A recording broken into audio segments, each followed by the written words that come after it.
RPG Maker games have become increasingly popular ever since the rise of youre in 2020. Since then, there are many new and old RPG Maker games that have been coming to light and experiencing a chance of getting recognition. I myself have become very familiar with the genre and have been working on 2 games since 2022. Remembrance of a Stranger from late 2022 to present, and Project Kill Code from late last year to current day. Working on these 2 games have taught me a lot about being creative and what it's like to just go for your dreams rather than sitting around and waiting for things to happen. In this video, I'm gonna cover how to get started as a solo/indie game developer. This is not meant to be a tutorial, just facts and skills I've learned that can help others since I've been asked a lot about where to begin on game creation when working alone. General advice. For starters, I want to say that you do not need a massive team of people to create something amazing. Learning a program such as RPG Maker, especially MZ and MV, is very beginner friendly, so if you have the art and writing skills, pretty much anyone can create a game. And my best piece of advice is ignore people who say making a long game is too tricky for beginners and it's not something you should do. I was a beginner 2 years ago and my main game, Remembrance, is fairly lengthy and has quite a few endings. If you want to create a long game, you should just go for it. Make sure you have the dedication and willpower to complete it before deciding that, however.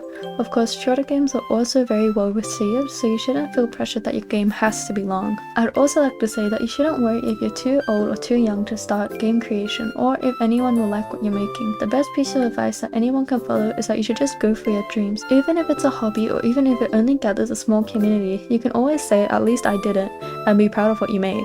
So let's get on to the main points. Starting out.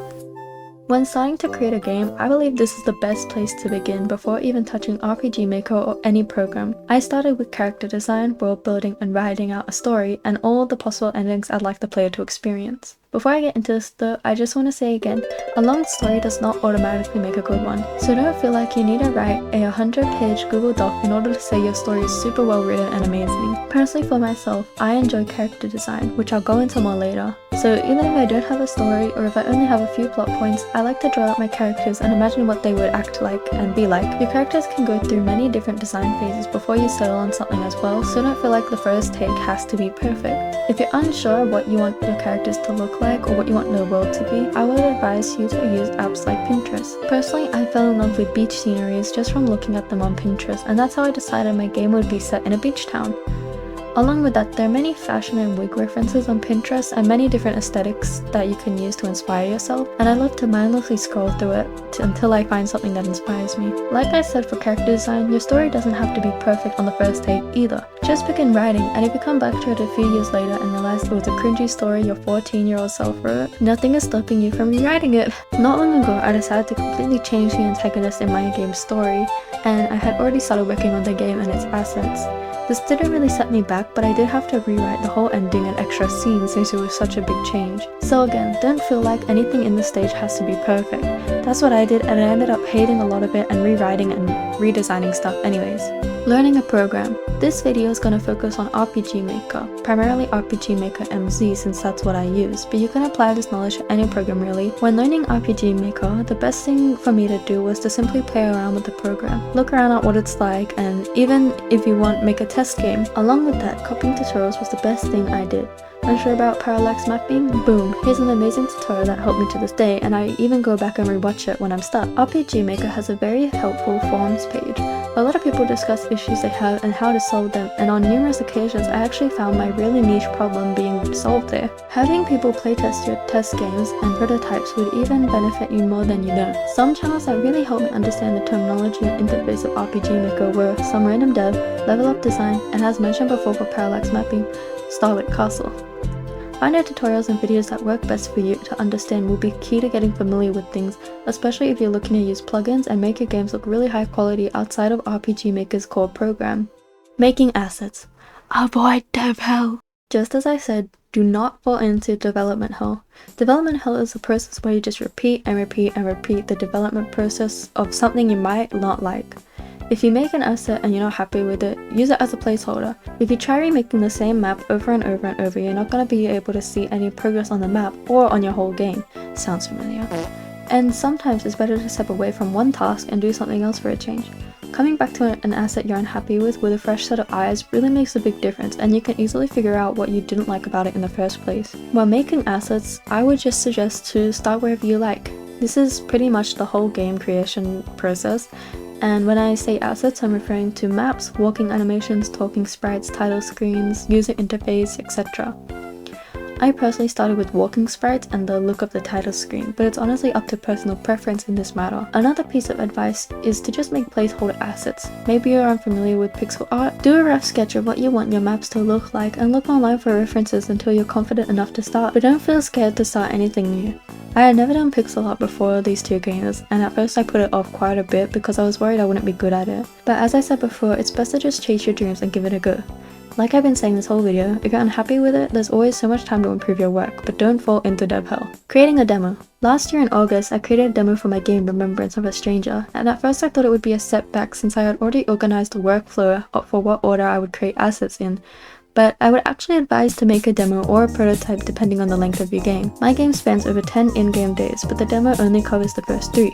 This helped me realize that the pacing of my writing in a Google Doc compared to the pacing of the actual game was very different and honestly a bit rushed.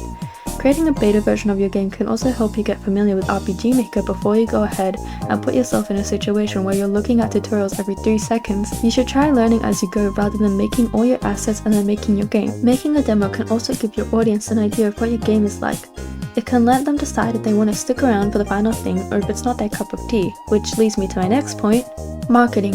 Advertising yourself on platforms such as YouTube, TikTok, Instagram, or Twitter is such a helpful way to create an audience and find people who are interested in your game. Through advertising, I've had many people ask to volunteer on my game, and I've even found some permanent team members to help out with aspects of my game that I had little to no knowledge of in the past, such as creating music or an OST. The only issue is that you don't want to advertise your project too late or too early in its development. Advertising yourself too early leads to people expecting something too soon, only to be disappointed when it might take a few more years before your game is even finished. This is something I did. I advertised it all the way in the writing and planning stage, so I've had a few people wait a long time for my game, and it's only this year that I've been able to say that it can be released within 2026 or 2027 at the latest. Of course, you don't need an audience before you publish your game, since people are able to find it afterwards, but for those who want people following along with them during the game development process, make sure to advertise it when you're confident with your work and you're comfortable with giving an estimated release date. Otherwise, you might end up like avoiding burnout. Burnout happens to everyone, not just game developers. So how do you avoid it during game development? My advice and my favorite thing to do is to create schedules and deadlines, but also make sure to balance out your real life, having breaks, and of course, working on your game. Along with that, don't work on one thing for too long. For example, I worked on pixel sprites for a week straight and ended up getting sick of drawing them, and looking at pixels really annoyed me for a while. Overall, you'll probably end up not feeling motivated to work on your game, coming from experience. So in that case, I would advertise you to switch it up. Maybe half a week can be pixel art and the rest of the week can be drawn in your normal style for the game. Overall, like anyone who is struggling with burnout, don't push yourself too hard while creating a game. You want to be able to create something and work on something that you love and not have to spend multiple times a week thinking about how you hate it. 1K special section. Before we get into this tips/Q&A section, I just want to say thank you so much for 1K subscribers. It honestly happened a lot quicker than I expected, and I'm really grateful to see so many people who enjoy my art and character designs. Although a lot of you come from my redesign videos, I hope one day to make this channel into a place for my games and original projects. Along with that, for 1K, I'm gonna start streaming every Saturday at 1 PM AEDT or AEST to share my game development process and work on things with my audience. You can check out my post section for my schedule or join my Discord server for updates. And let's begin. How hard is it to create games solo? Creating games solo, at least on RPG Maker, can be fairly easy depending on the scope of the game you're trying to make. For example, if I wanted to make a small game with no extra programs, RPG Maker has everything built into it so you can do that. However, if you want custom assets, art, and music, it gets a bit tricky. Personally, I know nothing about music composition, but I'm willing to learn it for my second game, Project Kill Code. I would say it's easy if you're open to learning and trying new things. How do you find motivation to make sprites and stuff? Like I mentioned earlier, a lot of my inspiration comes from Pinterest. When I see something I like, I sort of get a sudden spark of motivation and I immediately get to work. Everyone is very different though, so once you find something that inspires you, I would try thinking about that when you're unmotivated and use it to re-motivate yourself. What's your method of planning things out? My main method to plan things out is to do a big brainstorm and organize my ideas from there. For game mechanics, I like to think about my favorite games and medias and what specifically I like about them. Maybe it's the user interface, a certain aesthetic, or a specific mechanic that I really enjoy. Once I have all these different inspirations written down, I sort of visualize what it would look like in my head and go from there. Design tutorial. How do you get inspiration for character designing? I'll try and keep this section short since I've already been talking a lot this video. But for character designs, I like to pick one dominant color that represents my characters. For example, Remembrance's main character Yama. For him, I picked purple and went from there. I like to limit my color palettes. On Yama, you can see different shades of purple and grey/black throughout his character design. And to make it a little more interesting, you can also see less important colors such as red and gold. I normally use white in a lot of my designs, but I prefer not to count it since it's sort of like a default color. Again, a lot of my inspiration comes from Pinterest or whatever I like aesthetically. But if more people are interested, I'd be willing to make a video on this. How did you get into game development and what programs do you use? I got into game development in 2019. Originally, I wanted to make a game on RenPy, which is the same engine that DDLC uses, and it was also my inspiration at the time. RenPy was super fun to use, but I eventually found a love for RPG Maker games and decided that's the program I would use, so other games got me into game development. For programs, I use Clip Studio Paint for my art and asset making, and for game development, I use RPG Maker MZ. How long have you been drawing and how long have you been into game development? I'd like to say I've been drawing my whole life, but to be honest, I only started taking it serious around 2019/2020.